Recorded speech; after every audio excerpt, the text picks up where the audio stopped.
रामकृष्ण हरी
रूप पाहता लोचनी सुख झाले मुसाजणी सुख झाले मुसाजणी सुख झाले मुसाजणी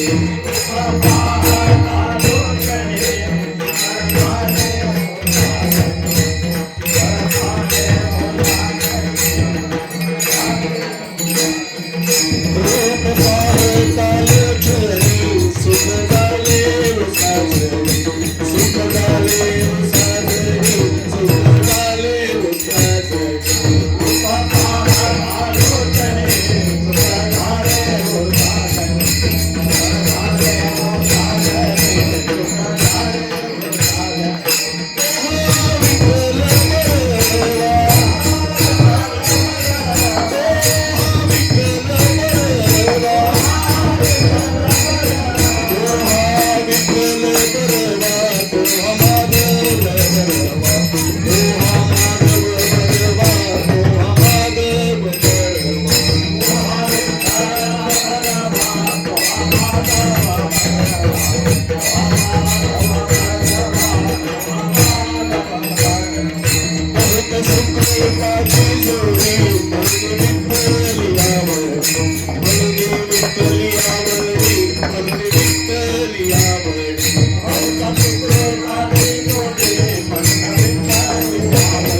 जय जय राम कृष्ण हरी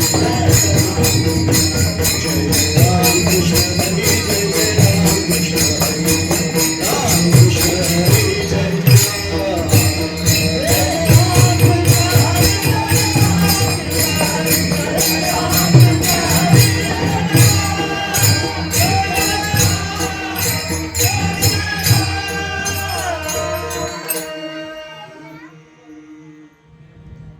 सर्व साधनांचे सार सर्व साधनांचे सार वाचे उच्चार शिवनाम वाचे उच्चार शिवनाम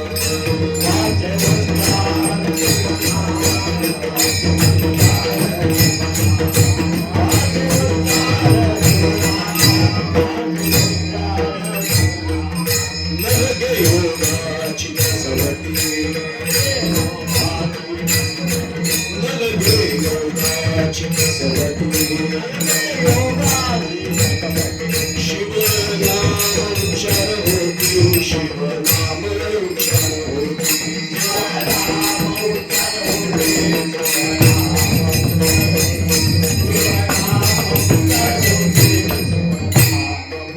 खडे जप तप अनुष्ठान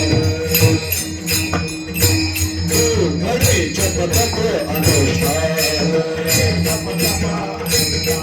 वाचे वदता शिवगान वाचे वदता शिवगान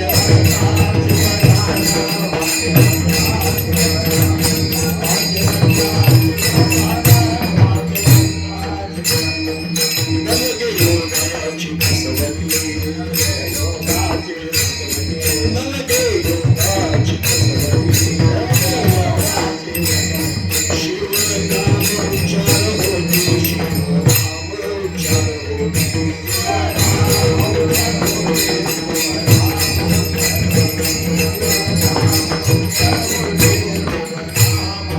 एका जनार्दनी सोडे एका जनार्दनी सोडे शिवनाम जाती भावे शिवनामे जाती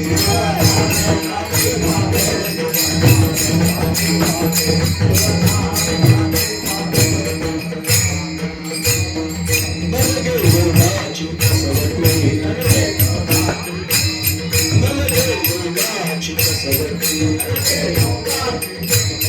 शिवनाम उच्चार होती शिवनाम उच्चार होती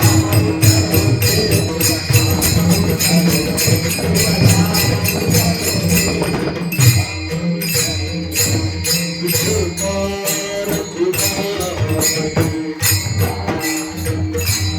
जय जय विठोबार कुमार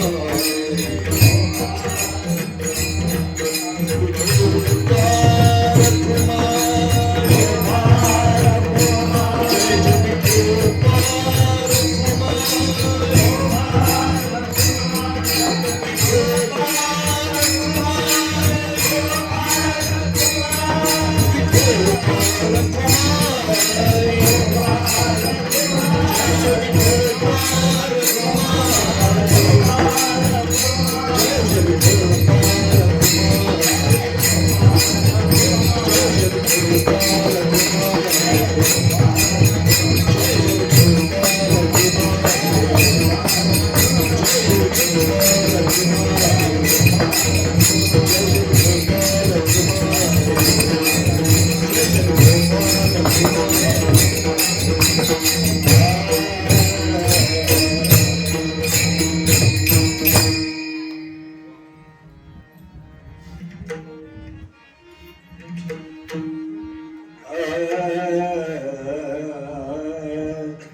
सर्व साधनाचे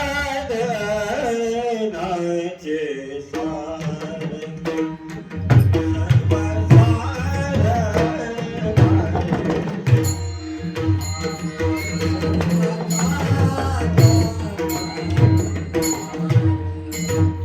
सर्व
सर्व साधनांचे सार, सर्व साधनांचे सार, वाचे उच्चार शिवनाम. न लगे योगाची कसवटी, न लगे योगाची कसवटी, शिवनाम उच्चार होती. खडे जप तप अनुष्ठान, खडे जप तप अनुष्ठान, वाचे वदता शिव जाण. न लगे योगाची कसवटी, शिवनाम उच्चार होती. एका जनार्दनी सोपे, एका जनार्दनी सोपे, शिवनामे जाती पापे. न लगे योगाची कसवटी, शिवनाम उच्चार होती. विठ्ठल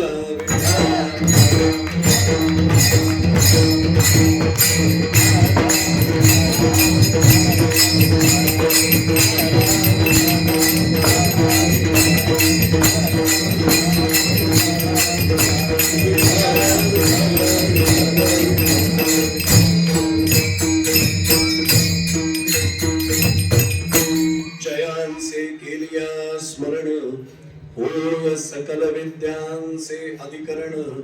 तेची वंदू श्री चरण श्री गुरूंचे ते नमस्कार. आता पांडुरंगा करू प्रथम पांडुरंगा करू प्रथम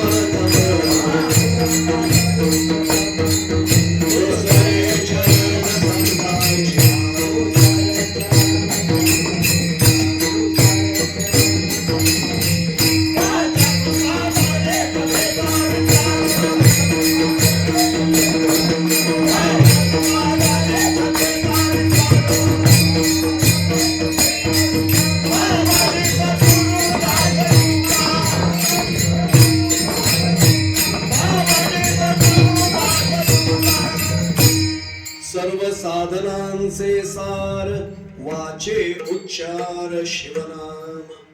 न लगे योगाची कसवटी, शिवनाम उच्चार होती.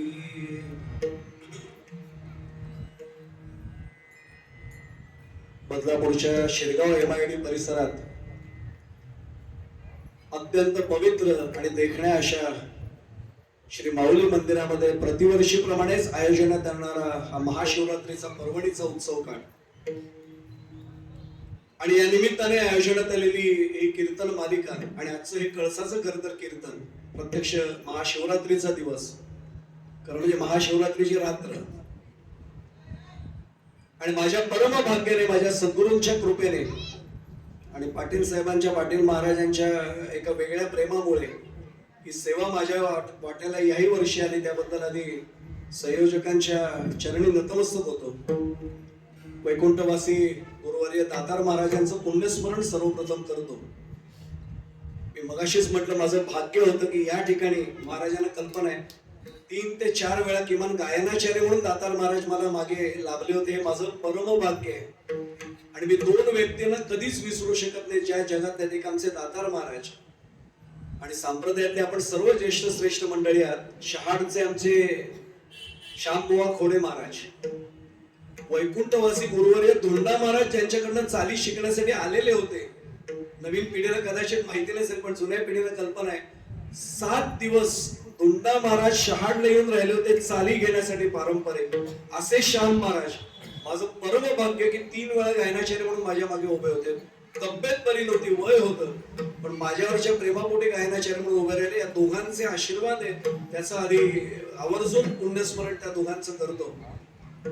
आपण सर्व देवतुल्य मायबाप श्रोते, माझे सर्व गायनाचार्य, सातकरी, टाळकरी, मृदुंगमणी, आमचे दोन्ही मृदुंगमणी करतात आणि आमचे संवादिनी वादक, आमचे विनेकरी, आणि मला खात्री आहे महाराज हे मागच्या वर्षीप्रमाणे आळंदीहून आलेली ही सगळी मंडळी, आळंदीचा माऊलींचा आशीर्वाद आमच्यासाठी आणलेली आपण सगळी मंडळी आपल्या सर्वांच्या चरणी आधी नतमस्तक होतो. कृतीने शक्य नसलं तरी मनाने भावनेने आपल्या सर्वांच्या चरणी साष्टांग प्रणिपात करतो आणि थेट निरूपणाला प्रारंभ करतो.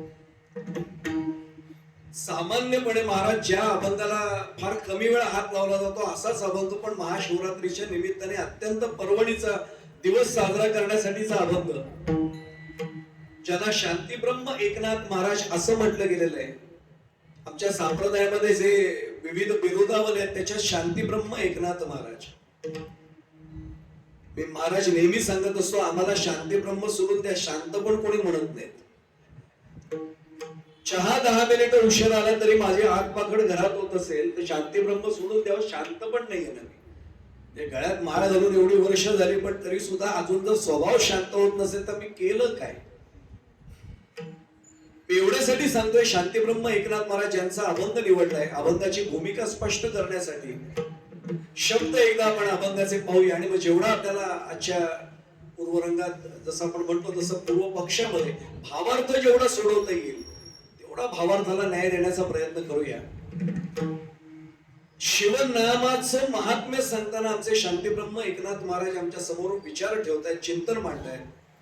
सर्व साधनांचे सार वाचे उच्चार शिवनाम.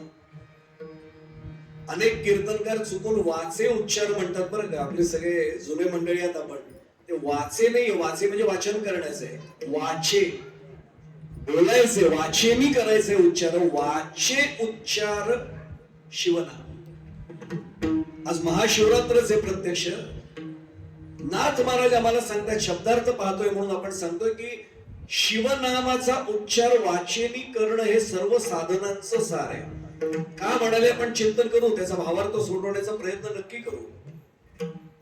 मग लगेच दुसऱ्या चरणात सांगतात, अरे कसली योगाची कसोटी लावताय.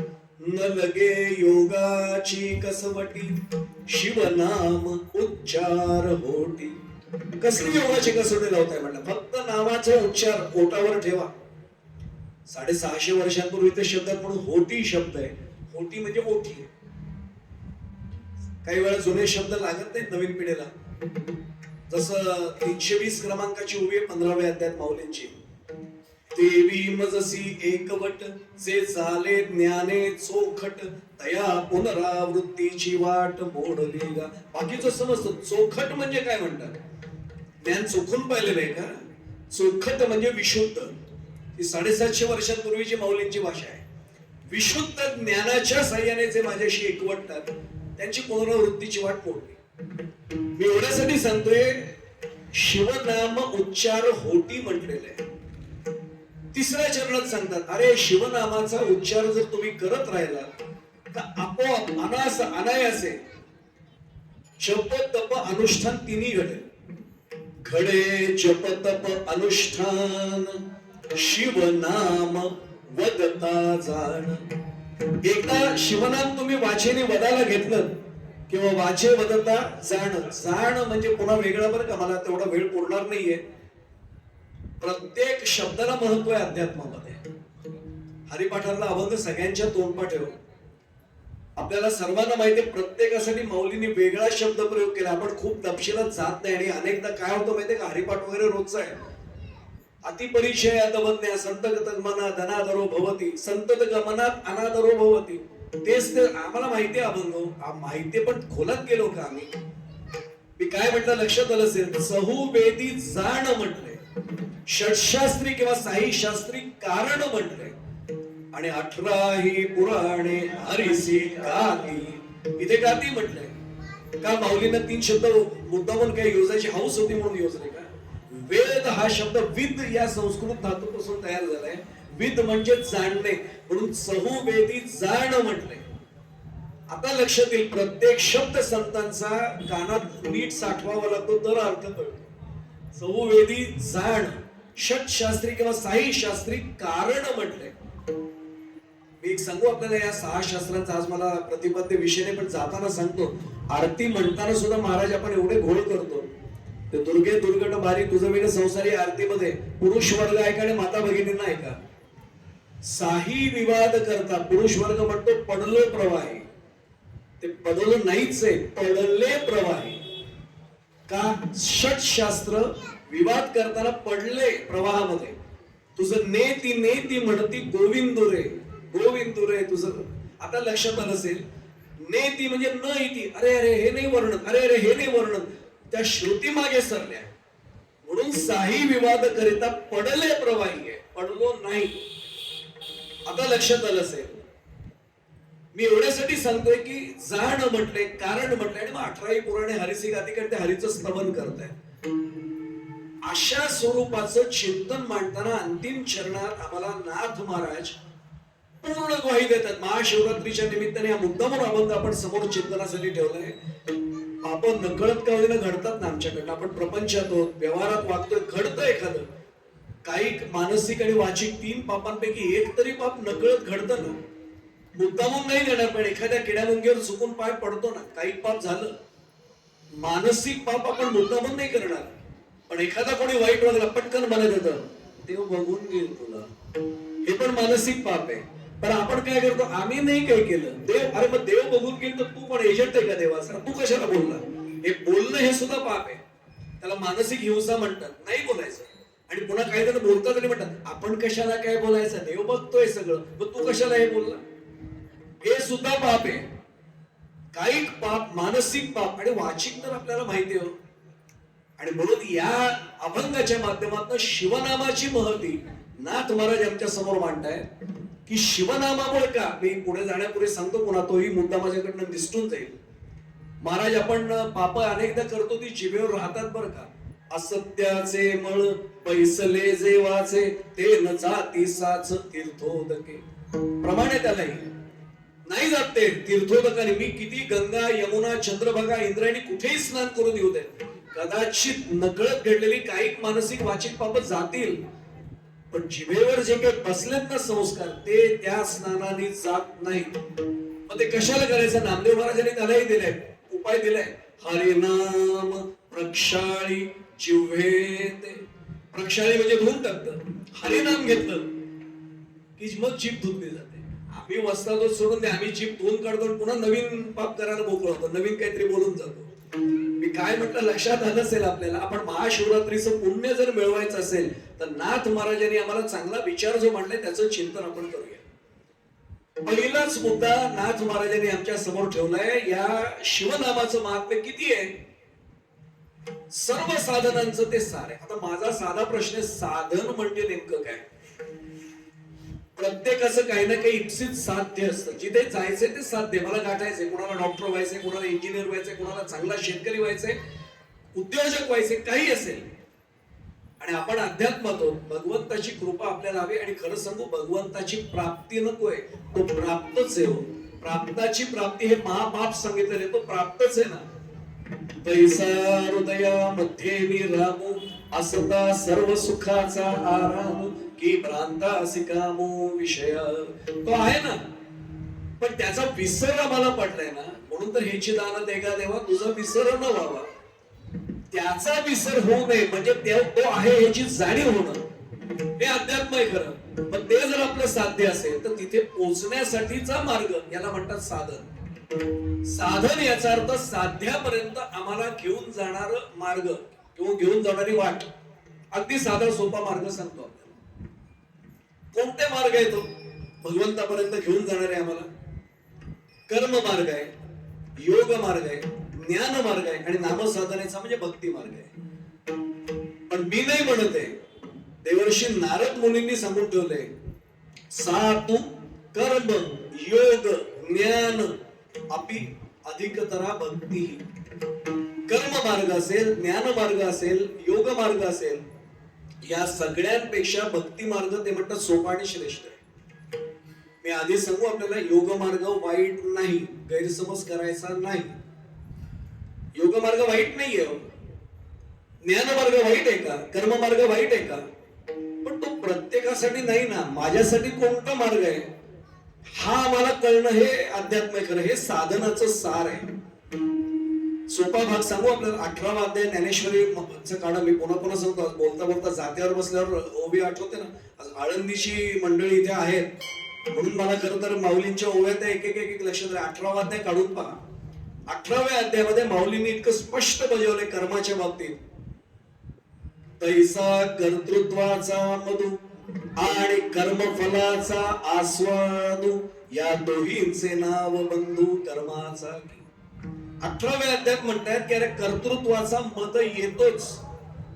फार कशाला हो कर्तृत्व म्हणजे मी सामाजिक क्षेत्रातलं राजकीय क्षेत्रातलं नाही, सगळं घरातलं सांगतोय. महाराज आमच्यासारखा माणूस पटकन म्हणतो चिडला की अरे माझ्यासारखा गाढवासारखा राबतोय ना मी दिवसभर म्हणून तुम्ही गिळताय. त्यातला पहिला भाग बरोबर आहे, मी गाढवासारखा, एवढंच खरं आहे. पण मी राबतोय म्हणून ते गिळतायत. चूक. पहिली गोष्ट, गिळतायत शब्दच वापरायला नाही पाहिजे. मी एक सांगू आपल्याला, सांभाळणार श्रीहरी प्रतिपाळ तोच करी, सोच देई पाखरांना तोच चारा देत असे. आपल्याला माहिती आहे सर्वांना, त्यांनी ज्यांना पाठवलंय त्यांच्या सगळी व्यवस्था त्यांनी करून ठेवली. उलट मी भाग्यवान आहे की मला भाग्य असं मिळालंय की घरच्यांच्या उदरनिर्वाहाची सोय मला करायला मिळाली. मी भाग्यवान आहे. पण आमची भावनाच आहे, कर्तृत्वाचा सुद्धा मधू येतो. आणि आपण काय करतो माहितीये, मधू कसा येतो? महाराज भेटले की मी सांगतो काय हल्ली जमाना बदललाय हो. लोकांसाठी एवढं करावं जाणीव नाही लोकांना. याला म्हणतात कर्तृत्वाचा मधू. गर्व येतोच, मी केलंय. अरे मी नसतो तर तुमचं काय झालं असतं? इथे सगळं संपलं. मी पुढे जाण्यापूर्वी सांगतो, गादीवर उभा आहे महाराज. मी उदाहरण फक्त, मला नाव नका विचारू. एका कीर्तनकाराने केलेली चूक मी जेव्हा जेव्हा आमच्या कीर्तनकारांचं महाराज संमेलन भरतं, आपल्याला माहिती आहे आमची कुठं ना कुठं बैठक किंवा भेट होते, हात जोडून मी सगळ्या कीर्तनकारांना सांगतो, हा विचार आयुष्यात मनात येऊ देऊ नका. एकाने केली चूक, पुढच्या स्टेज मागचा शाळा पटकन एकदा बोलून गेले. काय आपलं कीर्तन कसं असतं, आवडतं की नाही?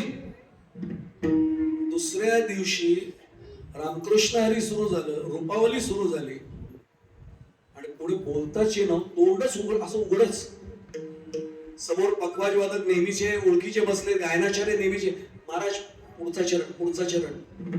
तोंड पण मिटेल आणि तोंडातनं शब्द येणार. मी जबाबदारीने सांगतोय, भगवंताला साक्षी ठेवून सांगतोय, घडलेला प्रकार आहे.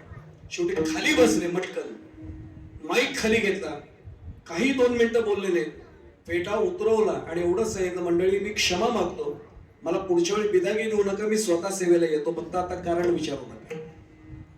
त्या गृहस्थांनी सांगितलेलं मी पुन्हा गादीवरनं भगवंताला साक्षी ठेवून सांगतो, ओळखीचे आहेत, त्यांनी एवढंच सांगितलं की कालचं वाक्य मला लक्षात आलं. काय कसं कीर्तन करतो आपण, आणि सगळं ब्लँक, पुढे आठवेच ना काही. म्हटलं केलं काय महाराज तुम्ही? ते म्हणजे काय नाही, गेलो खोलीमध्ये, रडलो प्रत्यक्ष, सद्गुरूंसमोर बसलो आणि भगवंताने एवढंच सांगितलं, चूक झाली, मी नव्हतो करत, तुम्ही माझ्याकडून करून घेत होता, आज पहिल्यांदा चुकलो, आता नाही याच्या पुढे बोलणार. आणि नंतरची त्यांची मी नाव नाही सांगणार, सगळी कीर्तनं अशा दर्जाची आहेत. पण एक दिवस फटका खायला लागला. अहो साळून की बोले मंजुळ ध्वनी बोलविता धनी. उगाच आम्हाला असं वाटतं मी करतोय, हा कर्माचा अडचणीचा भाग आहे, कर्मामुळे बंद पडतोच. तुकाराम महाराजांनी फार परखड सांगितलंय, झाले कर्म तेची भोगा. चुकणंच शक्य नाही. जन्मा येणे घडे पातकाचे मूळ. जन्मा येणे घडे पातकाचे मूळ. संचिताचे फळ आपुलेला.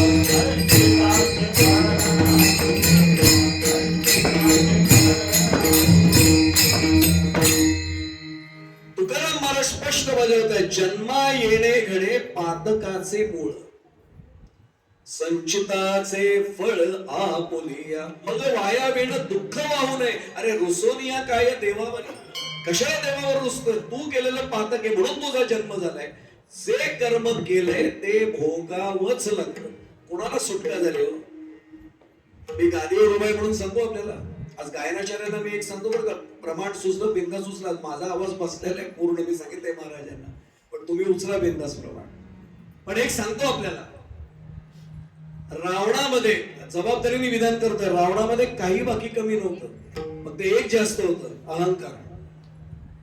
वाटोळ केलं, कर्म सगळी चुकत गेली, कारण अहंकार. मी आहे म्हणून असं आहे, मी आहे म्हणून तसं आहे. आपल्याला सर्वांना तुकोबांची गाथा काढा. कोणाला त्या अहंकाराने लोळवलं ना, आणि कर्मानी सुद्धा. कर्मे दशरथ, आपल्याला सर्वांना प्रमाण पाठ येतो. कर्मे दशरथ वियोगे झालंच, घडलं. अहो कशाला बाकी? भगवान प्रभू रामचंद्र महाविष्णूंचा अवतार ना, पूर्णोत्तम अवतार होता. पण त्याच याच्यामध्ये सुग्रीव वालीचा प्रसंग फक्त डोळ्यासमोर आणा, आणि वालीला मागणं बाण मारला. त्याच्यातही वालीने प्रश्न विचारला, पण सगळे खूप अधिकारी आहेत म्हणून मी थोडं तपशिलात सांगतो. अप्रतिम रामायणात तो प्रसंग आहे. वालीने प्रश्न विचारला, रामा तुम्ही भगवंत आहात हे मला माहिती आहे, पण तुम्ही आता क्षत्रिय आहात. क्षत्रिय मागून वार कधी करत नाही, मागणं वार का केला? काय प्रभूंनी उत्तर दिलं? एक तर मुळात आपल्याला माहितीये, कोळियाची कीर्ती वाढली गहन, केले रामायण. ते आधी करून ठेवलंय, आणि बोललेले वाल्मिक करावंच लागलं होतं. रामांना अधिकार नव्हता उरला, जे लिहिलंय तेच वागायला लागलं. मग त्याच्यात दिलं होतं की याला मारायचंय. त्यांनी सांगितलं, तुझ्या समोर मी आलो असतो. सन्मुख देवाच्या गेल्यानंतर पाप कुठे शिल्लक राहतो? देवाच्या सन्मुख जो जातो, उलट्या नामे तरला वाल्यावर नाव घेतलं तरी तो तरुण गेला. इथे त्यांनी सांगितलं मागणं बाण मारलं, पण मागणं बाण मारल्याचं कर्म झालं ना.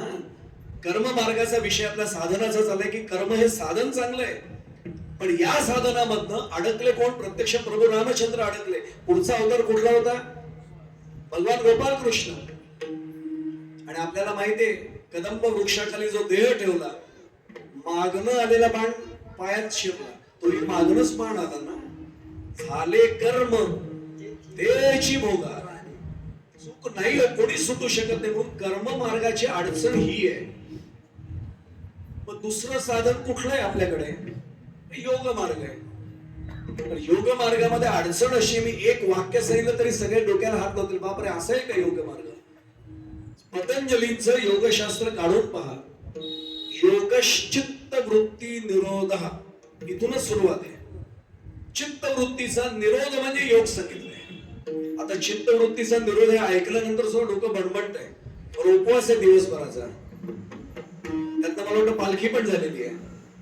एवढं झाल्यावर पुन्हा जर असं सांगितलं योगश्चित्त वृत्ती निरोध, आता अडचण होते जरा. चित्तवृत्तीचा निरोध म्हणजे नेमकं काय करणं? आता आणखीन एक वाक्य सांगतो, थोडी मनाची तयारी ठेवा ऐकायची. पूर्व वृत्तीचा उपशम झाला आणि उत्तर वृत्तीचा अनुदय, याच्यामधला जो सूक्ष्म कालावधी त्याला निरोधाचा कालावधी म्हटलंय. ऐकताना सुद्धा म्हणताय ना. पूर्व वृत्तीचा अनुदय हा उपशम, उत्तर वृत्तीचा अनुदय यातला कालावधी तो सूक्ष्म कालावधी म्हणजे निरोधाचा कालावधी. आमचे चांगले तयार होणारे कीर्तनकार आहेत भावी, त्यांना मुद्दामून सांगून ठेवतो किती बारीक कालावधी हा. मी आत्ता समजा म्हटलं पखवाज आहे हे म्हणून झालं, ही संवादिनी म्हणजे हार्मोनियम आहे हे म्हणायचं, अजून म्हटलेलं नाहीये, पण हा पखवाज आहे असं म्हणून झालं. ही हार्मोनियम आहे किंवा संवादिनी असं म्हणायचंय, याच्यामधला कालावधी याला म्हणतात निरोधाचा कालावधी. तो वाढवत नेणं हा योग आहे. सोपं आहे खरंच योग हा. योगामध्ये 8 अंग सांगितलेले आहेत. यम, नियम, आसन, प्राणायाम, प्रत्याहार, धारणा, ध्यान आणि समाधी. 8 अंग आहेत. आम्ही योगासनं केले काय म्हणतो, योग मार्गाला चाललोय आम्ही. याला योग मार्ग म्हणत नाहीत. योग मार्गातला एक आसन मार्ग आहे, त्यातला एक आसन अंग आहे. ती सुद्धा सगळी योगासनं आपल्याला कुठे जमतायत? रामदेव बाबा सोडून द्यावं, सगळीच्या सगळी आसनं जमतात. आहे का आपलं? पद्मासन पूर्वी जमायचं, आपण सांगतो हल्ली नाही जमत. मी तर सांगतो, मी पूर्वी पद्मासन करायचो, आता मांडी घातली तरी त्रास होतोय. त्यामुळे आता आपल्या लक्षात येईल ते आसन आहे हो, हा योग मार्ग नव्हे. आता लक्षात येईल की योग मार्ग जर तो नसेल तर मग योगामध्ये ही अष्टांग आहेत. यम, नियम, आसन, प्राणायाम, प्रत्याहार, धारणा, ध्यान, समाधी. मी आता सांगितलं यातल्या एक यम आसनामध्ये, अंगामध्ये 5 उपांग सांगितलेले. 5 उपांग एका यम अंगामध्ये. अहिंसा, सत्य, अस्तेय, अपरिग्रह आणि ब्रह्मचर्य. मुद्दामून आज खूप अभ्यासू लोकात म्हणून सांगतो आज. आता मला सांगा, सत्य आहे पहिलं. समजा ब्रह्मचर्य सोडून द्यावं, समजा आपल्या सद्गुरूंची कृपा आहे किंवा आई वडिलांचे संस्कार पाळू सुद्धा. सत्य आम्ही समर्थन करतो बरं का, नाही चांगल्या करण्यासाठी असत्य बोललो, बाकी मी सत्यच बोलतो. मी बाकी सत्य बोलतो, हेच अनेकदा असत्य असतं. त्याचं काय करणार? मी काय म्हटलं आपल्या लक्षात आलं असेल, फोन आला आणि पटकन वडिलांनी मुलाला सांगितलं, हे थांब, कोण आहे? अरे आता वेळ नाही, तुला माहिती आहे ना मला घाई. त्यांना सांग पप्पा घरी फोन विसरून बाहेर गेलेले, संध्याकाळी आले की तुमचा निरोप देतो. आता मुलगा विचार करतो, पप्पा सांगतात नेहमी खरं बोला, आणि आता पप्पा सांगतात की असा निरोप दे. पप्पांना मुलगा एखादा, हल्लीची मुलं थेट विचारतात महाराज, पूर्वी विचारायचे नाहीत, आता विचारतात काय पप्पा तुम्हीच खोटं बोललात. मग आपण त्याला समर्थन, अरे आता चांगल्या कारणाचं मला वेळ आहे का? म्हणजे भले कारण वेगळं असेल पण मी सत्य नाही ना बोलत प्रत्येक वेळी. आता सत्य मी बोलत नाही. एक उपांग केलं, अहिंसा. तास इथे बसल्यावर ठपकन मी मारत असेल, कुठली अहिंसा आहे? किंवा रॅकेट फुल चार्ज करून मी फटाफटा फटाफटा उडवतोय, कुठली अहिंसा आहे? आणि सांगू आपल्याला, ही शारीरिक हिंसा झाली. मानसिक हिंसा दिवसभरात आपण किती करत असतो, कोणाचं तरी कोणाचं. पिक्चर बघताना का होईना, मी सायकोलॉजीचा विद्यार्थी, मानसशास्त्राचा म्हणून सांगू, जेव्हा तरुण पिढी आहे म्हणून सांगतो, विलनला हिरो जेव्हा मारत असतो ना, बघणारे निम्मे, आमची सायकोलॉजी अशी सांगते 70% किमान प्रेक्षक.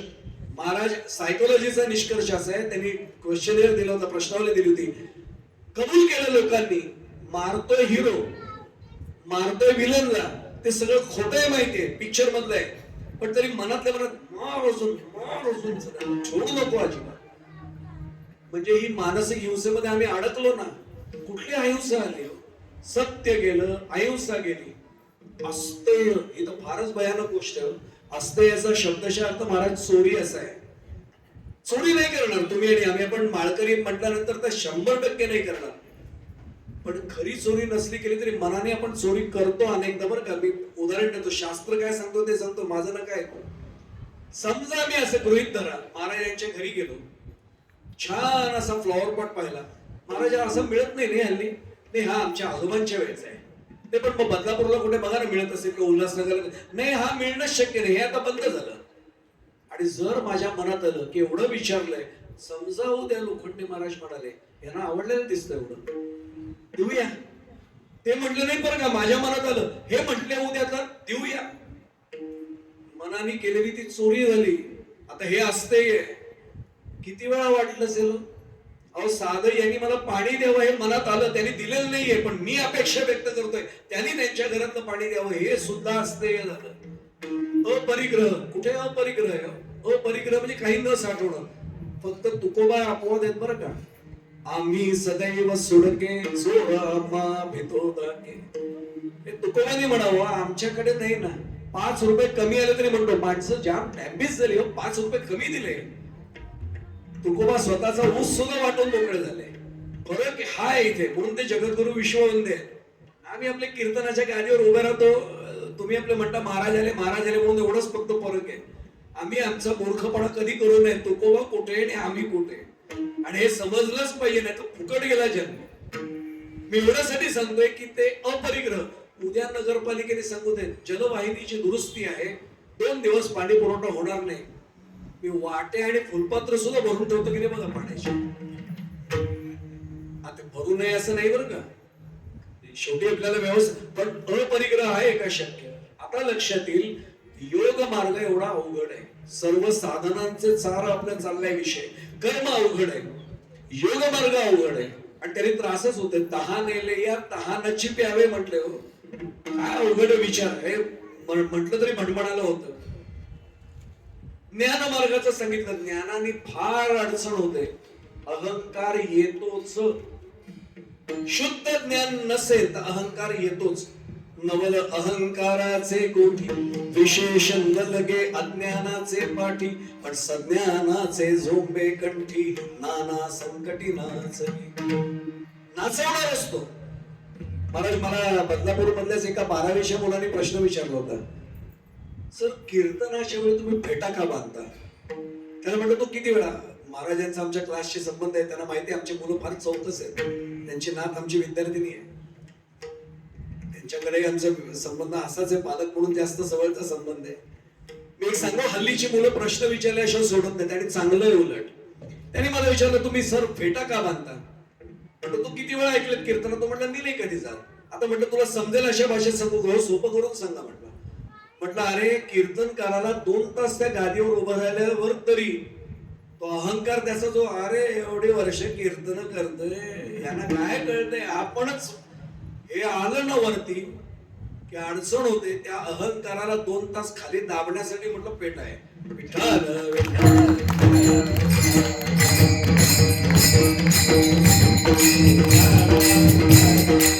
त्याने पुढचा प्रश्न विचारला होता, सर आमच्याकडे आमच्या आजोबांकडे तो दोंडा महाराजांचा फोटो होता, त्यांचा फेटा मोठा आहे, तुमचा बारीक का? म्हटलं जेवढी बुद्धी तेवढा पेटा. दुसरं काय सांगणार? वैकुंठवासी गुरुवर्य दोंडा महाराज देगलूरकर माझे वडील साक्षीदार आहेत. मी मुद्दाम नवीन पिढीला सांगतो, आमच्या सारख्याला हे कधी सांगू पण नका. महाराज 4 महिने चातुर्मास एका शब्दावर केलेले होतं दोंडा महाराजांनी, एका शब्दावर 4 महिने. श्रोते तेच, आम्हाला शक्य आहे का हो? 4 महिने एका शब्दावर निरूपण. गुंडा महाराज देगलूरकर त्यांचेच बंधू, कृष्ण भक्ती विण तरला आहे कोण, द्यावा निवडून एकत्र या अभंगावर 7 दिवस फक्त कृष्ण शब्दावर बोलले, फक्त कृष्ण. आमची लायकी नाही हो. मी खरं तेच सांगणार, कारण तुका म्हणे सत्य सांगे येवो तर रागे येते, लासू पासू डाव तुकोबांकडे नाही. आणि कीर्तनकारांनी कबूल करावं, त्यांची योग्यता कुठे, आम्ही कुठे, हे समजलंच पाहिजे आम्हाला. मी एवढ्यासाठी सांगतोय की मग ज्ञानाचा अडचण होते ना, ज्ञानामध्ये अहंकार निर्माण होतो, म्हणून ती पण अडचणीची गोष्ट आहे. त्यामुळे योग मार्गामध्ये दुःख होतं, त्रास होतो, ज्ञान मार्गामधनं अहंकार येतो, आणि कर्म मार्गाने बंधनात अडकायला होतं. पण या सगळ्यांवर मात करणारा मार्ग म्हणजे साधन कुठलं तर ते भक्ती किंवा नाम साधन. म्हणून सर्व साधनांचे सारं ते म्हटलेलं आहे. आता आणखीन एक मुद्दा म्हणून सांगतो, प्रत्येक साधनाला कुठेतरी मर्यादा आहे. ते संपत, म्हणजे उदाहरण स्पष्ट सांगू आपल्याला, सगळे जाणकार म्हणून सांगतो, साध्य प्राप्ती झाली की साधन संपत. कर्माचं काय साध्य आहे? अंतःकरण शुद्धी हे कर्माचं साध्य आहे. अंतःकरण शुद्धी झाली की कर्म मार्ग संपला. आता तुमचं अंतःकरण शुद्ध झालंय, आता तुम्ही भगवंताला जाऊन भेटा. कर्म मार्ग थेट भगवंताला माझ्याकडे मला निघून नाही जाणार. चित्त शुद्ध झालं, आता जा.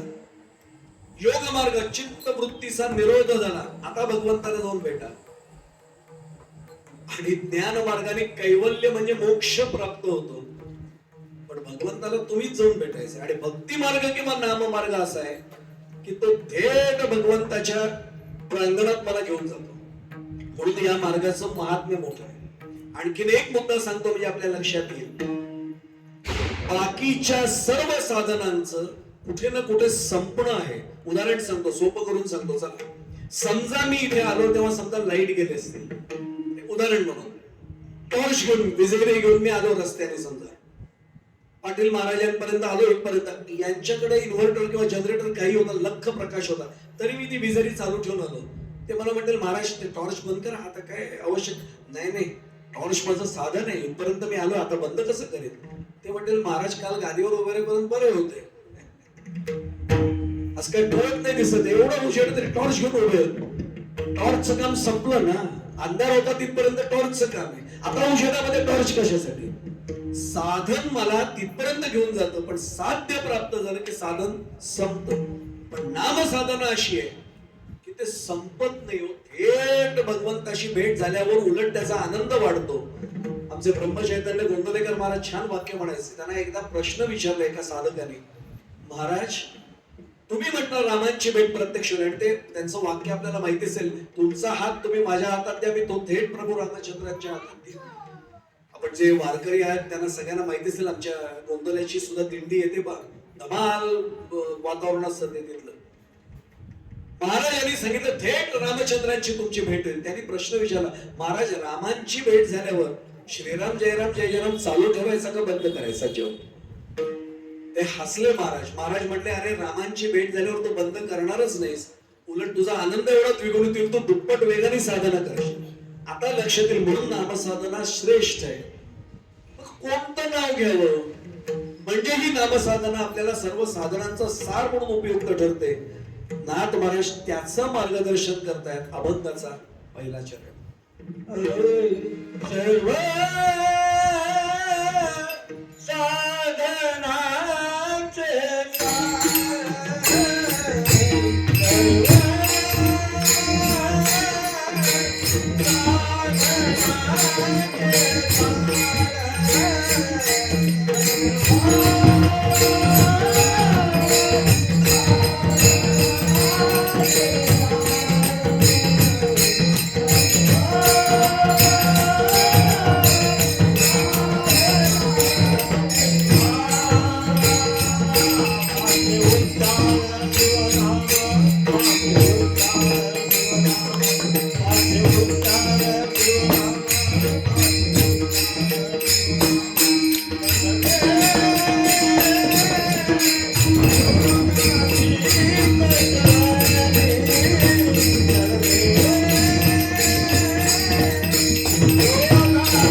साधनाचे वाचे उच्चार शिवनाम. नाथ महाराज आम्हाला सांगतायत सर्व साधनांचं हे सार आहे की वाचे उच्चार शिवनाम. वाचे उच्चार शिवनाम. आतापर्यंत आपण पाहिलं या कर्म मार्गाचं नेमकं जाणं कुठे, ज्ञान मार्गाचं कुठे, योग मार्गाचं कुठे. पण या सगळ्या साधनांचं सार शिवनामाच्या उच्चारामध्ये का म्हटले, थोडस चिंतन करूया. अनेकांना फार मोठा गैरसमज असतो. साधन आपल्याला कशासाठी आहे? भगवत प्राप्तीसाठी. प्राप्ती पुन्हा मी मागे घेतो शब्द, भगवंताच्या भेटीसाठी. याला सायुज्यता मुक्ती म्हणतात, भगवत स्वरूप होऊन जाणं. आपल्याला हरिपाठातलं सगळ्यांनाच प्रमाण माहिती हो, देवाची द्वारी उभा क्षणभरी तेरे मुक्तिचारी साधे. म्हटलं तरी चालेल ना प्रमाण, तुम्हाला बिनधास्त मोकळी आहे. आणि आज माझा आवाज बसल्यामुळे मी सगळे उचलत नाहीये प्रमाण. आता लक्षात येईल, माऊलींना म्हणता आलं सर्व देवळाची द्वारी उभा क्षणभरी. मीटर मध्ये बसतं म्हणून बघा, देवळाची द्वारी उभा क्षणभरी तेणे मुक्तिचारी. पण माऊली देवळाची द्वारी नाही म्हटलेलो. माऊली काय म्हणाले? देवाशी द्वारी. अहो देवळाच्या दारात मी क्षणभर काय आयुष्यभर उभा राहील, कुठल्या मुक्ती मिळणार आहे? मग देवाचं द्वार कुठलं? तर ते नामद्वार आहे. दोन द्वार सांगितले बरं का, मी अनेक द्वार आहेत, मी दोन सांगतो. एक भागवतात दिलेले आहे, महत सेवा द्वार माहुर विमुक्ते. भागवत असं सांगतं की महापुरुषांची म्हणजे संतांची सेवा करणं हे भगवंताचं द्वार आहे. तिथे एकदा जर तुम्ही सेवा करत राहिलात तर तुम्हाला थेट भगवंताच्या प्रांगणामध्ये प्रवेश. म्हणून तर आपल्याला माहिती आहे ना की सुखा लागी करीसी तळवळ इथपर्यंत सगळ्यांना माहिती आहे, तरी तू पंढरीशी जाय एक वेळ. मग पंढरपूरला काय प्रसाद घेण्यासाठी फिरायचंय? पंढरपूरला काही लोकांना नुसतं बघायचंय कसे दर्शन घेतात म्हणून जायचंय? कळस नुसता बघण्यासाठी म्हणून जायचंय? नाथ महाराजांनी तिथे सुद्धा आम्हाला बजावून ठेवलेलं आहे की पंढरपूरला गेल्यावर काय काय करायला पाहिजे हो. संतांचं दर्शन घ्यायचंय की नाही? घ्यायचंच आहे. चंद्रभागेमध्ये स्नान करायचंच आहे. आणि सर्वात महत्वाचं संतांचं दर्शन जे घ्यायचं ना, ती महापुरुषांची सेवा म्हणून आहे. आम्ही नेमकं विसरतो. मी खरं सांगू महाराज, आम्ही कोल्हापूरला गेलो तरी दर्शनाच्या आधी पहिले विचारतो का कोल्हापूरची चप्पल प्रसिद्ध आहे, चांगलं दुकान कुठलं? अरे तू कोल्हापूरला महालक्ष्मीच्या दर्शनाला गेला का चप्पल घ्यायला गेला? मी काय म्हटलं लक्षात आलं असेल, आमची चूकच तिथे पहिली होते. जातोय कशासाठी आणि लक्ष कुठे आमचं गेलंय? साधन चुकलं की साध्य प्राप्ती होणंच शक्य नाही. हा पहिला भाग लक्षात घ्यायचा. मी एवढ्यासाठी सांगतोय की एवढं लांबच्या मार्गाने जाऊन जर मला कैवल्य म्हणजे मोक्ष मिळणार असेल, काय आवश्यक आहे? नामसाधनच का सांगितले? वाचे उच्चार शिवनाम का म्हणतात नाथ महाराज? त्याला तुकोबांचं प्रमाण आहे. मोक्ष गेल्यावर मिळतो हा गैरसमज काढा बरं का. देह सोडल्यावर नाही मोक्ष. याची देही याची डोळा मोक्ष अनुभवता येतो. आणि तुकाराम महाराज सांगतात, हे मी नाही म्हणत आहे फक्त, या अशा अनेकांनी साक्ष दिलेली आहे. केव्हा मोक्ष मिळतो? मुखात काय पाहिजे? नाम पाहिजे. मग हातावर मोक्ष मिळतो. मुखी नाम हाती मोक्ष ऐसी साक्ष पौहा. आता मला प्रश्न विचारायचा आहे, मुखी नाम म्हटले म्हणजे देहावस्थेत आपण आहोत की नाही? मुख ज्या अर्थी नाम घेते म्हणजे आपण हयात आहोत, जिवंत आहोत. आणि हाती मोक्ष, देहाला हात आहे, याचा अर्थ याची देही याची डोळा मोक्ष अनुभवता येतो. मोक्ष गेल्यावर मिळतो समजू नका. पूजनीय विनोबाजीने एक छान व्याख्या केली. मोक्ष या दोन अक्षरांचा त्याने अर्थ लावलाय. मोहाचा क्षय म्हणजे मोक्ष. आणि पुढे जाण्यापूर्वी सांगतो, अगदी सोपं करून सांगतो, जरा नवीन पिढीतली बरेच जण आहेत, खूप सोपं व्याख्या मोक्षाची मी सांगतो. माझे श्वास शिल्लक आहेत पण इच्छा काही नाही. आता बस भगवंत आहे त्यात समाधानी आहे. मी पुढे जाण्यापूर्वी सांगू, गादीवरनं सांगतो, माझे अनेक विद्यार्थी, मी नाव नाही घेत, गादीवरनं कीर्तन संपल्यावर मला भेटा, मी सांगतो कोणाकडे येते. महाराष्ट्रातल्या नव्हे देशातल्या एका नामवंत उद्योगपतीच्या सीएच्या टीम मध्ये माझे 3 जण आहेत. पॅकेज किती ते पण सांगतो, ते नाव फक्त सांगत नाहीये मी. 2.25 लाखाचं पॅकेज आहे. राहायला त्यांच्या बंगल्यापासून अगदी जवळ असं त्यांची राहण्याची व्यवस्था आहे. ड्रायव्हर सकट गाडी आहे. साहेबांबरोबर चार्टर प्लेननीच जातात. त्याला मी एक दिवशी सहज म्हटलं चांगलं बाबा, आयुष्य आई वडिलांना चांगलं समाधान दिलं. तो म्हटलं आई वडिलांना पण हेच वाटतं. म्हणजे म्हटलं, तो म्हटलं सर दुरून डोंगर साजरे, लहानपणी आम्हाला तुम्ही म्हण शिकवली ते अनुभवतोय म्हटलं. म्हटलं परत म्हण. तो म्हटलं दुरून डोंगर साजरे. तरुण पिढीतले कोणी त्याने ऐकून ठेवा मुद्दा म्हणून. 2.25 लाखाचं पॅकेज आणि सगळं आहे. त्याला म्हटलं का रे? तो म्हटलं एक साहेबांना कधी आजपर्यंत समाधानीच पाहिलं नाही. सुख आणि समाधान मध्ये फरक आहे बरं. स्वतःच चार्टर प्लेन आहे, साऊंड प्रूफ खोली आहे, ज्याला काय म्हणू एसी, प्रत्येक सेंट्रलाइज एसी अख्खा बंगलाभर, आणि सगळं असून सुद्धा ते म्हणले साहेब 3-3 वाजेपर्यंत झोपतच नाही. आणि एकटं झोपत नाही ते, आम्हाला जागा ठेवतात म्हणे. म्हटलं का रे? फोन येतो त्यांचा रात्री 1 वाजता. अरे ते का रे शेअर का पडले एवढे आपले, मार्केट काय एकदम असं खाली गेलं? तो म्हटलं आम्ही साधारण नाही असं मोघम नको सांगू, मला वेग नकोय, मला डिटेल्स पाहिजे. की तोंडाला आम्ही पाणी मारतो आणि आम्ही लॅपटॉप उघडतो. मग निफ्टी किती खाली गेली, ज्यांना थोडंसं याच्यातलं शेअर मार्केट मधलं माहिती आहे त्यांना लक्षात येईल. आमच्या कॉलेजमध्ये तरुण आहेत त्यांना माहिती आहे सगळं. सेबीचे तो इंडेक्स किती खाली वर झाला, निफ्टीचं काय झालं, सगळे अभ्यासू आपण म्हणून सांगतो. ते म्हटले आम्ही इंडेक्स सगळं तपासतो, मग एकेका कंपनीचे शेअर वर कोण गेला, खाली कोण गेला, का गेला असेल, कुठल्या पेट्रोलियम मधला वर गेला का स्टील मधला खाली आला, सगळं बघतो.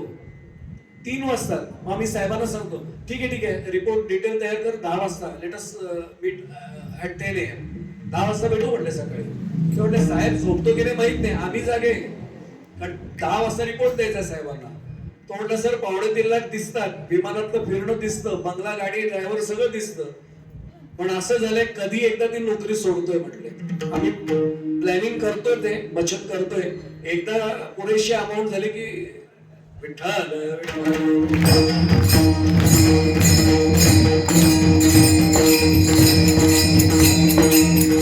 आणि उलट सांगू, माझ्या बरोबर कर्जत तालुक्यात या महाराज, मी आदिवासी भागात आमच्या माळकरी एका घरात तुम्हाला घेऊन जाईल, त्याला कधीही विचारा रात्री जेवायला मिळेल की नाही. मी गादीवरनं सांगतोय महाराज, काही माहित नाही त्यांना, पण त्यांना कधी विचारा दादा कसं चाललंय, पांडुरंगाच्या कृपेने सगळं छान चाललंय. मला कळत नाही तो उद्योगपती सुखी आहे का हा सुखी आहे. आता लक्षात आलं असेल मी काय म्हणतोय ते, सुख पैशाने विकत घेताही येत असेल, समाधान नाही पैशाने विकत घेता. आता लक्षात येईल. मी एवढ्यासाठी हे सगळं सांगतोय आपल्याला की चिंतन आपलं चाललंय नेमकं काय केल्यानंतर काय मिळतं, आणि आपल्याला चाललं तर मोक्ष मिळतोय. मी आत्ता सांगितलं मोक्ष कशाला आणि मृत्यू कशाला म्हणायचंय. श्वास भरपूर शिल्लक आहे, माझं आयुष्य भरपूर शिल्लक आहे, पण कोणी येऊन विचारलं काय मिळवायचंय, मी खरं सांगू महाराज गादीवर उभा आहे, माळ गळ्यात आहे, कशाला खोटं बोलू. माझी यादी तयारच असते ना, हे अजून तसं मिळालंय पण एवढं मिळवायचं बाकी आहे.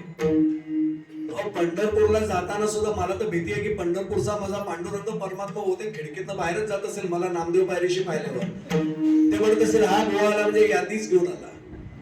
नाही, पांडुरंग जास्त काही नको.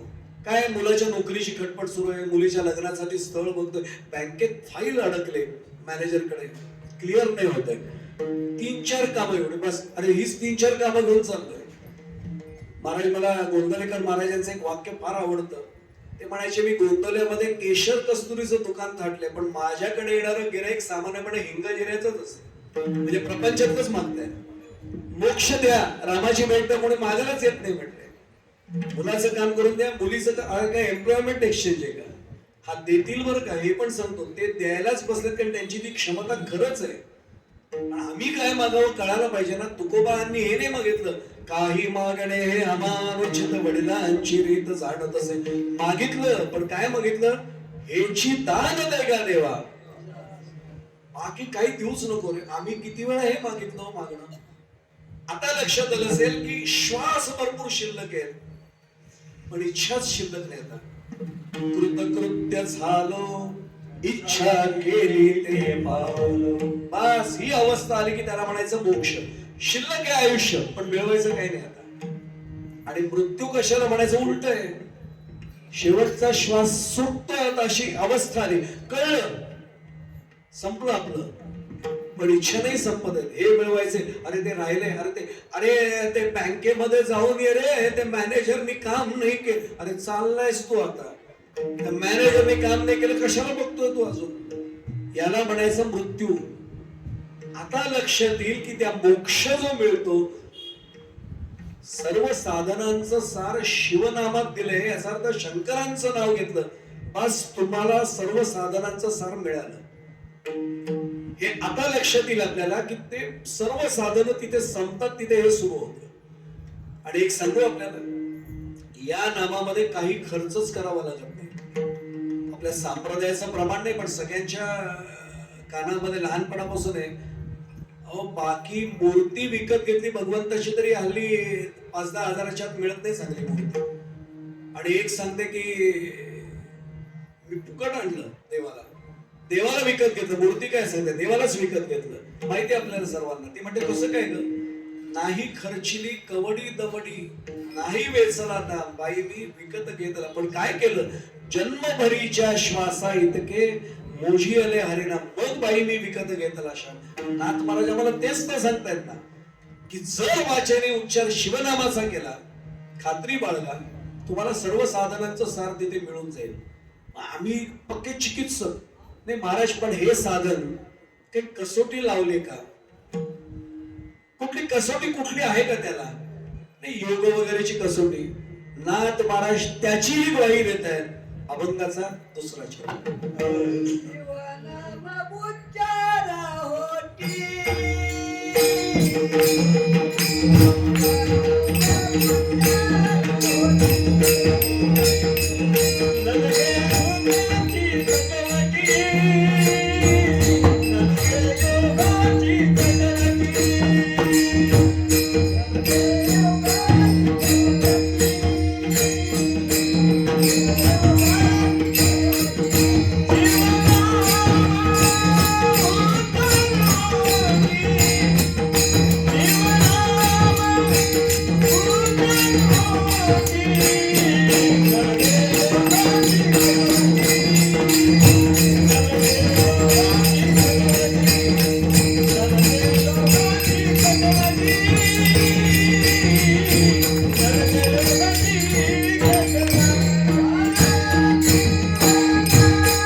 न लगे योगाची कसवटी शिवनाम उच्चार होती. कसली कसोटी लावताय म्हणले योगाची? योगाची कसोटी लावूच नका म्हणले. आपल्याला साधा भाग माहितीये, योगाने प्रत्येक गोष्ट साध्य झाली असली ना, फार कशाला मी अजून थोडं स्पष्ट बोलतो. अनेक जण मला सांगतात योग हा शब्द गेला हो, आता इंग्रजी मधला योगा योगा शब्द वापरतात. मी योगा करतो, मी योगा करतो. मी म्हटलं अरे योगा योगाने आला तर येतो, त्याला योगा म्हणतात. आम्ही त्याला योगा नाही म्हणत, संप्रदायात योग म्हणतो. योग मार्ग, योगा मार्ग आमचा शब्दच नाही. आमच्या ओळखीच्या एका गृहस्थांनी रामदेव बाबांचा तो कार्यक्रम पाहिला. यांना थोडं दुखणं होतं. एकाने सांगितलं योगासनं कर, त्यांनी पाहिला कार्यक्रम. म्हणजे हात जोडून प्रार्थना बरं का, असं टीव्हीवर कार्यक्रम बघून योगासनं करायला जाऊच नका. शेवटी मार्गदर्शक लागतो. आमचे तुखोबा उगाच नाही म्हणाले तो की धरावे ते पाया आधी आधी सद्गुरू वाचवणे सापडे न सोय. कुठलंही क्षेत्र घ्या, सद्गुरू लागतो. यांनी पाहिलं, मुलाला सांगितलं उद्यापासून मी माझी योगासनं सुरू करणार. कार्यक्रम बघितली होती वेळ, रामदेव बाबांचा नियमित कार्यक्रम असायचा. बसले समोर टीव्हीच्या आणि लक्षात आलं अरे आपण पांढरी चादर घरातली वापरले, बेडशीट टाईप. यांची वेगळी आहे, त्याला योगा मॅट म्हणतात बरं का. त्याच्यात ती मॅट आणायला पाहिजे. मग आज नको म्हणले, रिमोटने बंद करून टाकलं चॅनल. बाजारात गेले, चौकशी केली 4 दुकानात, योगा मॅट मिळाली. ती सुद्धा घासाघीस करून आणली. एवढ्याला द्या तेवढ्याला द्या, ती आणली. दुसऱ्या दिवशी बसले, पण ती मॅट वगैरे टाकले. लक्षात आलं अरे आपलं आसन चुकलं, घरातले कोणी हसतील. माणसाला आपल्याला कोणीतरी हसेल याची फार वाईट चिंता असते. बाहेर गेले, दरवाजाला आता कोणी नाही बघितलं, कडे लावून टाकले आणि बसले आतमध्ये. तोपर्यंत रामदेव बाबा ते तर तयारीचे, तो सगळीच आसनं त्याला येतात. त्यांची 3-4 आसनं झाली होती आणि आता अर्धमच्छेंद्रासन सुरू झालं होतं. अर्धमच्छेंद्रासन यांनी बघितलं, उजवा पाय उचलला आणि इकडे कसा जातच नव्हता. ढकलून ढकलून ढकलून टाकला, तो अडकला ना आणि सुट्टा सुटे ना, छातीवर आलं, प्रेशर येते. श्वास कोंडलं, ओरडायला लागले आता अरे सोडवा सोडवा, मेलो मेलो. मुलाने आवाज ऐकला, आई बाबा ओरडतायत. आई म्हटली इथे नाही येत ते, कुठे बघ. सगळीकडे शोधलं, अरे खोली कशी काय बंद आहे, बाहेर ठोकतायत. बाबा दार उघडा, काय झालं. अरे मूर्खा उठता येत नाही जागेवरनं, दार कसं उघडू. शेवटी दरवाजा तोडावा लागला. त्याने सांगितलं पहिला आधी तो रिमोट घेऊन टीव्ही बंद कर, आपल्याला काही जमणार नाही, आणि पाय सोडव. कसा बसा पाय सोडवला. योगा मॅट एका ओळखीच्याला देऊन टाकली. तो म्हटले आपला काय हा मार्ग नाही. मी पुढे जाण्यापुढे सांगतो, आपण सगळे अधिकारी श्रोत्यात म्हणून सांगतो, परमार्थ 2 घटकांवर अवलंबून आहे. एक आपल्या प्रवृत्तीवर आणि दुसरा आपल्या प्रकृतीवर. प्रकृती, आता जर माझी प्रकृती म्हटली मला मांडी नाही नीट घालता येते, मी योगासनं करायला जाऊ का? करायला गेलो तर घरच्यांना व्याप होते, त्यामुळे त्याला अजून नेहमी नाही होणार. माझी प्रकृती माझी साथ देत नाही, नाही जमणार. आणि माझी प्रवृत्ती, मी सगळं पाळू शकणार आहे का योगासनांबद्दल? नाही पाळता येणार. आणि म्हणून आम्हाला लक्षात आलं असेल, माऊली सुद्धा बजावतायत, वायाची उपाधी दंभ धर्म, वायाची उपाधी दंभ धर्म.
लक्षात आलं की या योग याग विधी येणे नव्हे सिद्धी वायाची उपाधी दंबधर. उगाच नाही म्हणाले तो मंथोनी नवनीता पैसे घे अनंत वाया व्यर्थ कथा सांडी. अरे संतांनी नवनीत आमच्या हातावर ठेवलंय, कशाला मी मंथन करत बसतोय आता वेगळं. म्हणून योग मार्ग जर माझ्यासाठी उपयुक्त नसेल, मी पुन्हा पुन्हा सांगतोय सगळे मार्ग श्रेष्ठच आहेत, पण आमच्यासाठी नाही ना. अहो कर्म मार्गाच्या बद्दल काय अजून बाकी सांगू. इथे कोणी जर पूजा सांगणारे असतील त्यांच्या लक्षात येईल फार अडचण होते. मी आडनावाचं फक्त पुरोहित आहे बरं का, मी पूजा सांगत नाही. आडनाव फक्त माझं पुरोहित आहे, पण जे पूजा सांगणार आहेत माझे अनेक विद्यार्थी पण आहेत, त्यांना विचारा काय अडचण होते ती. अहो विधीच कळत नाही. एकाला सांगितलं आचमन करा, ते म्हणले म्हणजे काय, ते म्हणले पळी, ते म्हणले पळी म्हणजे अहो ही पळी असते. अच्छा याला पळी म्हणतात का म्हणे, माहितीच नाही. पूजाच करते, बायको पूजा करते, याला काय माहिती त्यातलं. अच्छा म्हणजे ही पळी असते का, मग हे काय म्हणतात, ते म्हणतात हे तबक कसलं, तबक नाही हे तामन आहे म्हटले. मग काय करायचं, काय नाही म्हणलं 3 वेळा आचमन करा, एकदा गोविंदाय नमा म्हटल्यानंतर सोडा आचमन, त्याच्यात पाणी सोडा. ते त्यांनी पाहिलं पळीचा आकार, तामनात पळी, ते म्हणलं पळी नाही तामनात चोळायची. नाही म्हणलं हे फारच बारीक आहे म्हणलं, याच्यात एवढं पाणी पुरेच नाहीये. भांडच फुलपात्रच हातात घेतलं, म्हणा म्हणे गुरुजी ओम केशवाय नमः. ते म्हणले थांबा जरा, आतमध्ये हाक मारली. नेहमीचे गुरुजी होते, यजमानांना हाक मारली, वहिनी मोठी कळशी आणून ठेवा. पळीनी होतं तिथपर्यंत ठीक होतं, भांड्याने जर पाणी पित असतील एका आचमनात, कळशीच लागेल म्हटले. आता लक्षात आलं असेल, प्रदक्षिणापूर्वक साष्टांग नमस्कारम करोमी. आपल्या सर्वांना आपण कधी ना कधी पूजेला बसलेलो, तरी सांगितलं गुरुजी म्हणजे काय, ते म्हटलं नाही प्रदक्षिणा घालायचे साष्टांग.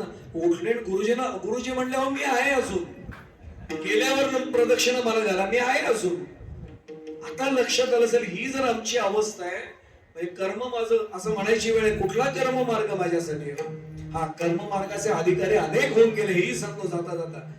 वासुदेवानंद सरस्वती आपण नाव ऐकलं असेल, प्रत्यक्ष दत्तमूर्ती मानली जाते. टेंबे स्वामी त्यांना म्हटलं जातं, रंगावधू तो स्वामी नारेश्वरचे, नृसिंह सरस्वती हे सगळे कर्म मार्गाचे अधिकारी होते, योग मार्गाचे अधिकारी. अगदी आमच्या ज्ञानेश्वर माऊलीचं काय वर्णन करावं, ज्ञानराज माझी जेणे निगमवल्ली प्रकट केली, एवढं त्यांचं महात्म्य. पण त्यांच्यापासून अगदी आतापर्यंत आमचे शेगावचे गजानन महाराज काढून बघा, स्वामी समर्थ अक्कलकोटचे काढून पहा, हे सगळे योगीराण आहेत. आमचं नाही ना ते सामर्थ्य आहे का आमच्यामध्ये. आता लक्षात येईल की ही कसोटी लावू नका, एवढ्यासाठी म्हटलंय. योगाची कसोटी नामाला लागत नाही. महाशिवरात्रीचा दिवस आहे, मी दुसऱ्यांदा सांगतो, उपवास आहे दिवसभराचा. चिंतन जरा थोडं लक्षात आलं असेल अशा लेवलनी चाललंय, पण आपण थोडस सोपं करू. वारीचा अनुभव घेतलेल्या सगळ्या मंडळींना माहिती आहे, फळावरचं कीर्तन हा एक आनंद वेगळा असतो. मी सांगू महाराज, वारीला येईपर्यंत माणूस नवीन असलेला 10 प्रश्न विचारतो. मुक्कामाची व्यवस्था शाळेच्या वर्गात असते का तंबू टाकून असते, म्हणजे शेतात झोपायला लागतं का. त्याला सांगितलं एखाद्याने उत्तर नाही, पण मला शुगरचा प्रॉब्लेम आहे, डायबिटीस आहे, चपाती भाकरी मिळते का भातच मिळतो फक्त. तो प्रश्न फक्त पहिल्यांदा विचारतो बरं का. नंतर तो वारीमध्ये एवढा समरसून जातो. आपल्याला माहितीये त्या वारीमध्ये अनेकदा रिमझिम पाऊस पडलेला असतो, खाली ओलं असतं, घरात खुर्ची सुद्धा पुसून बसणारा तो माणूस पांढऱ्या धोत्रावर फटकन मारून बिंदास खाली बसतो, वाटत नाही त्याला खाली काय पाणी एक होत आहे म्हणून. जे जुने आमचे संप्रदायातली मंडळी त्यांना माहितीये. आणि नंतरच्या वर्षी महाराज तोच फोन करतो, प्रस्थान कधी आहे या वर्षीच. सुरुवातीला फक्त त्याच्या मनात 10 प्रश्न आहेत, नंतर नाही राहत प्रश्न. मी एवढ्यासाठी सांगतोय की अशा फडावरचं कीर्तन, या कीर्तनापेक्षा प्रचंड वेगवेगळा आनंद त्या कीर्तनामध्ये. आणि मी तर नेहमी सांगतो महाराज, मी पत्रकारितेत 40 वर्ष काढलेत म्हणून सांगू आपल्याला, खरं तर वारीला सर्व आमदार खासदारांना कंपल्सरी नेलं पाहिजे. का उदाहरण सांगतो मी, मनाने आणि भावनेने नाही सांगत आहे. लाखो लोक समोर आहेत, एकदा धर्मदंड उंच गेला, सुई पडली तरी ऐकू एवढी शांतता असते की नाही पहा. आणि इकडे जोर जोरात आरडाओरडा. माझे विद्यार्थी मला विचारतात, सर हे सगळे एवढे शिकलेले लोक आहेत, खासदार वगैरे, एवढा आरडाओरडे का करतात, तुम्ही आम्हाला वर्गात ओरडता शांत बसा. ते आमच्यापेक्षा मोठ्या वयाचे आहेत. त्यांना म्हटलं अरे ते वारीला आले नाहीत कधी म्हणून त्याला हे माहित नाही. विठ्ठल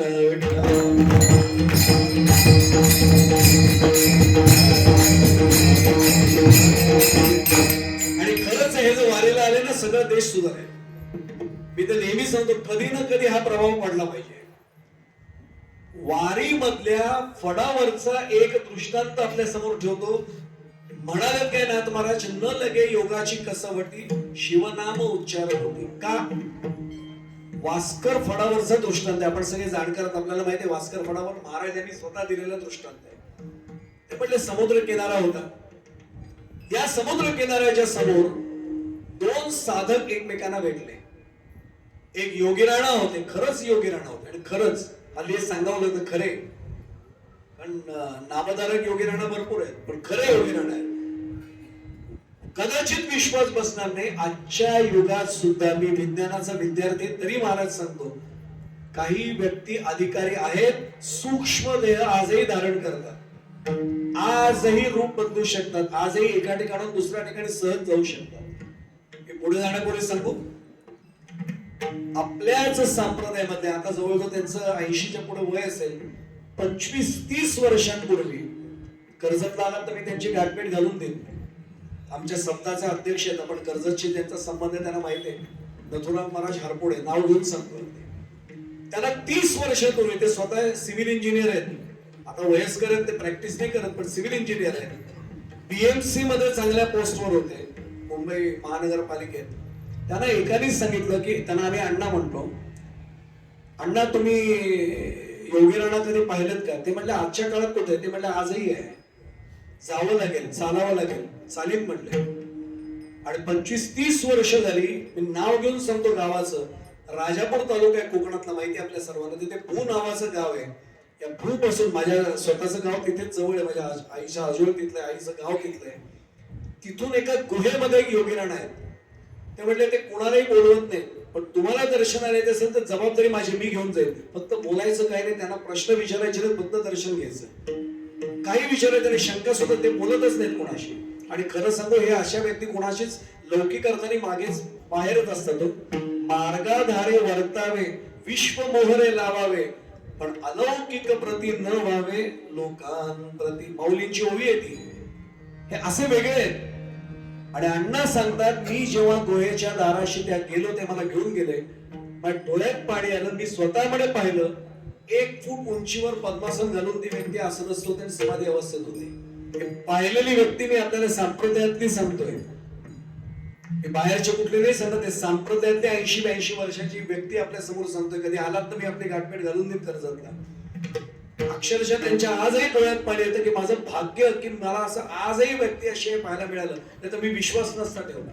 योगीराणा योगीराणा म्हणणं सोपं आहे हो, पण त्यासाठी वर्षानुवर्ष खपलेत ती माणसं. आणि मुख्य म्हणजे जगाशी संपर्क तोडलाय. आम्ही लोकांमध्ये मिसळतो, म्हणजे आम्ही म्हणजे मी मलाच सांगतोय. म्हणून मी मगाशी पण म्हटलं, नामदेव महाराजांचं कीर्तन म्हणजे ते उभे राहिले की लोक जमायचे. आम्ही जिथं लोक जमलेले असतात तिथे कीर्तनाला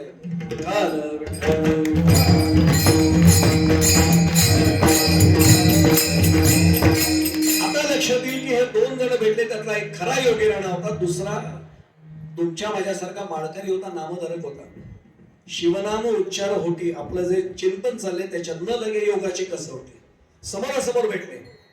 वास्कर महाराज सांगायचे, दोघे एकमेकांना जय हरी म्हटले, कारण आपली पद्धत आहे, जय हरी जय हरी माऊली. कसे आहात?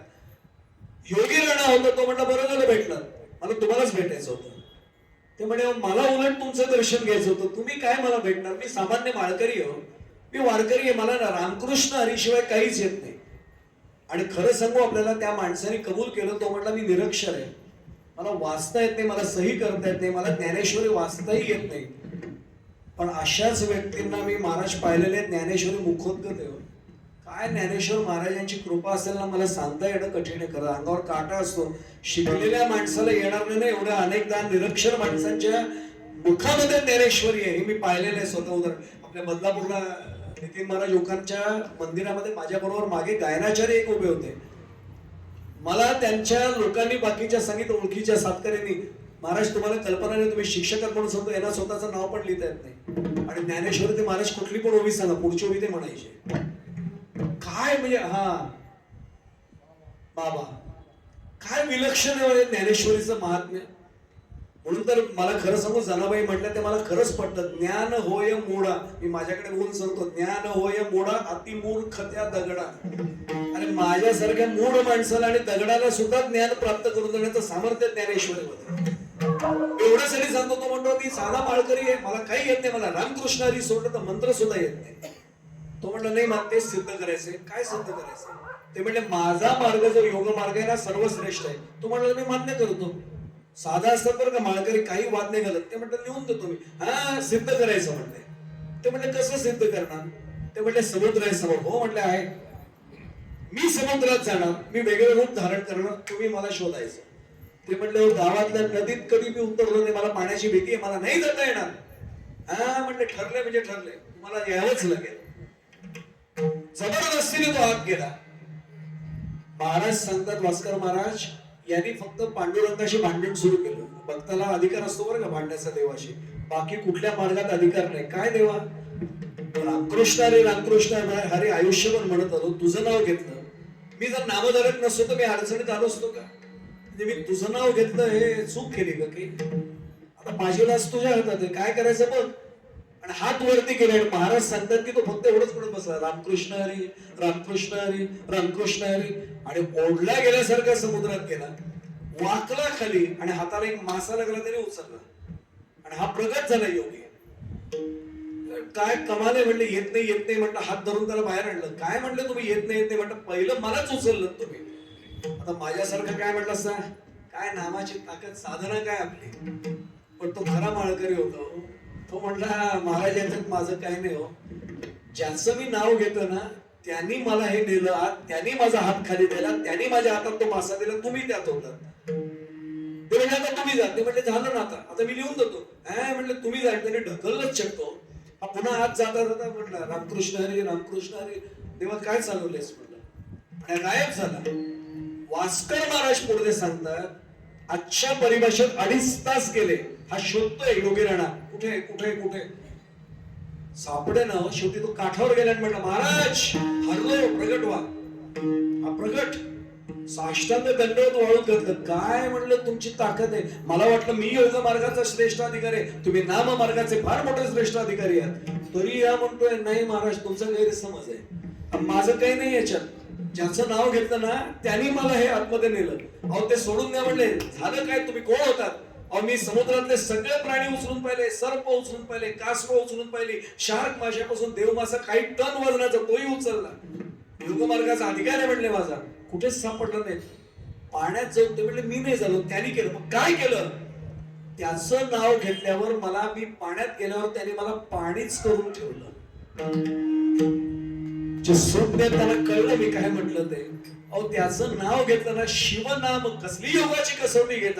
योग मार्गाचा अधिकारी मान्य करतोय की ज्याचं नाव घेतलंय त्यांनी पाण्यात राहून पाणीच केलं. मी अजूनही समोर भगवान शंकर आहेत, समोर पांडुरंग आहेत, म्हणजे मी वेगळा आहे ना कोणतरी असून. आणि तुकाराम महाराजांना उलट भांडावं लागत होतं, तू देव मी भक्त ऐसे करी, किंवा देव भक्त पण सुखाचा सोहळा ठेवणी निराळा दावी मज. ही अवस्था येते, ही फक्त नामातूनच येते. म्हणून आम्हाला पुन्हा पुन्हा ते सांगतायत. वेळ कमी आहे म्हणून मी 3रा चरण थोडक्यात सांगतो, फक्त भावार्थ त्याचा. जप तप अनुष्ठान करण्यासाठी काही वेगळं जावं लागत नाही. न लगती सायास जावे मनांतरा, सुखे येतो घरा दाराय. पण करायचं काय? ठाईच बैसोनी कराय चित्त आवडी अनंत आळव. बस एवढंच करायचंय. म्हणून खडे जप तप अनुष्ठान वाचे वदता शिव जाण. महाशिवरात्र म्हणून सांगतो, काही करायचं नाही हो. त्याला बिल्वदल व्हायला तर आनंद होतो, पण समजा नाहीये माझ्याकडे बिल्वदल, अडचण काही नाही हो. नमः शिवाय तर मी म्हणू शकतो ना. आज त्याला तेवढंच पुरेसं आहे. फक्त मी कुठल्या भावाने नाही, देव भावाचा भोगेला दास सेवकाचा झाला, ही त्या नामाची ताकद आहे. एवढंही गेलं, घडे जप तप अनुष्ठान किंवा वाचे वदता शिव जाण. पण एवढंच नामाचं शिव महात्म्य नाहीये नुसतं. किती महात्म्य आहे हे आपण भावार्थ संपण्यापूर्वी एकदा पाहूया, कारण भावार्थ संपल्यावर मला महाशिवरात्रीबद्दल थोडं बोलायचंय. मग नेमकं काय सांगतायत, त्याची फलश्रुती काय, अभंगाचा अंतिम चरण. एका जनार्दनी सोपे,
एका जनार्दनी सोपे, शिवनामे जाती पापे.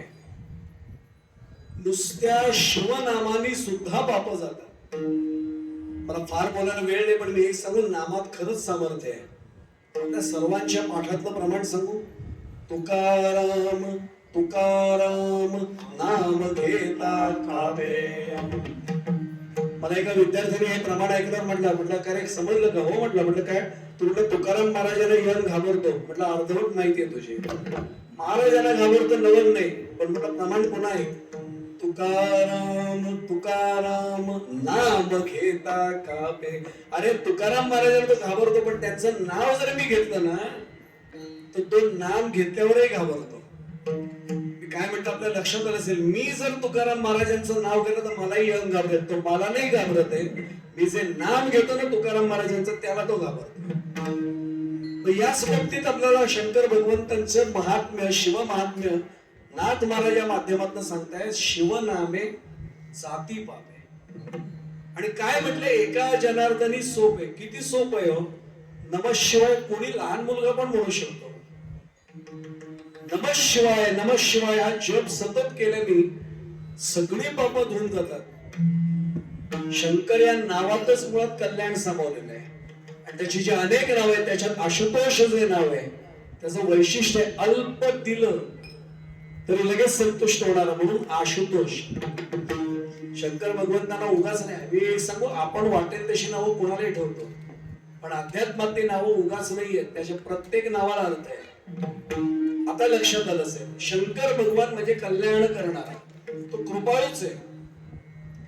पुढे जाताना एक आणखीन सांगतो बरं का, त्या विषयाकडे मला जायचं नाही, तो प्रतिपाद्य विषय नाही. पण आपण श्लोक म्हणतो बघा जेव्हा, कर्पूर गौरम करुणावतारम संसार सारम भुजगेंद्रहारम सदा वसंतम हृदयारविंदे, आणि पुढे आपण पटकन म्हणतो भवम भवामी. ते भवामी नाहीये, भवम भवानी सहितम नमामि. भवम म्हणजे भगवान शंकर. भव शब्दाचे दोन अर्थ आहेत.